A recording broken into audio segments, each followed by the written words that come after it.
Reset. 20. Now. I have exhausted all my tears. I have been crying because having to tell the story of my past to another person just makes me realize the number of bad decisions I made at a very young age, and here I am about to walk the same path again. Nchimunya stands up and walks to the fridge and pours me a glass of water. Thank you, I say, getting the cup from him. I don't think some of the decisions you made were your fault. I scoff. I understand that he is trying to make me feel better, but he has no idea half the things I did to get to where I am. Thank you for still seeing good in me, but I am not that great of a person. I have made some terrible choices.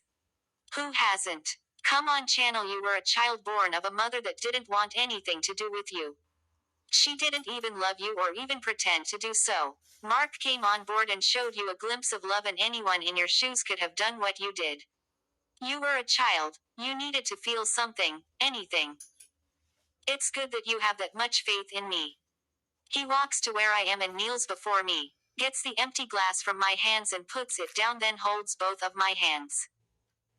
I don't care as much about your past, Channel. I still feel and believe that you did what anyone in your shoes would have done, or even worse considering your situation, but now what you have is a choice to do better.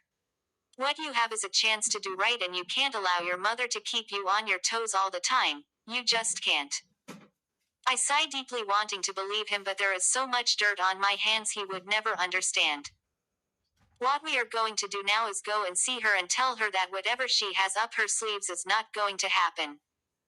I shake my head and let go of his hands, but he holds mine back.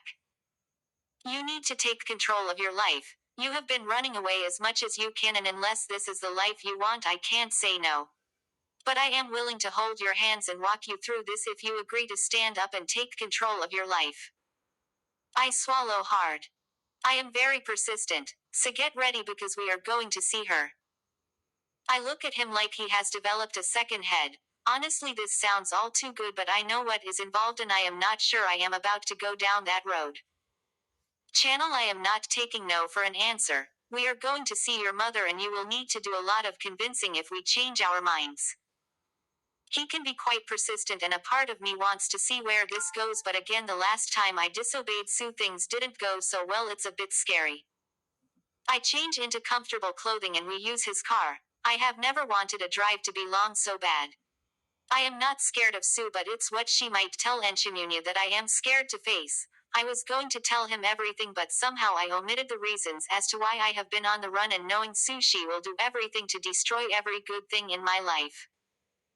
After about an hour we get to her house in Chilanga. I don't know how, but she has done really well for herself, and it's surprising that I am suffering when my mother is living like this, but then it's Sue, so what can I say? Are you ready? I nod my head nervously. I will be with you through it all, he says, and I am supposed to feel better, but it only makes me more nervous.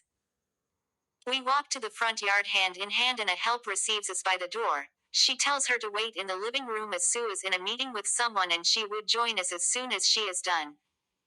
You look nervous, he teases when the lady leaves us. It's not easy having to deal with this right now, I say. He kisses my hand, which he hasn't let go from the time we got out of the car. We hear voices coming our way and we turn to face the direction in which they are coming from, and we are both shocked to see that it is Muno with Sue. I wouldn't have believed it if another person had told me that my boyfriend was dating you, she says, looking at me. I look at Sue. I had no idea she would do this to me. And you, have you told your plaything that our wedding is coming up immediately I am done with school? I look at him. I was going to tell you. I chuckle, pulling my hand away from his and realizing just how much of a fool I have been. I came all the way hoping things would be better, but only to end up looking like a fool in their presence.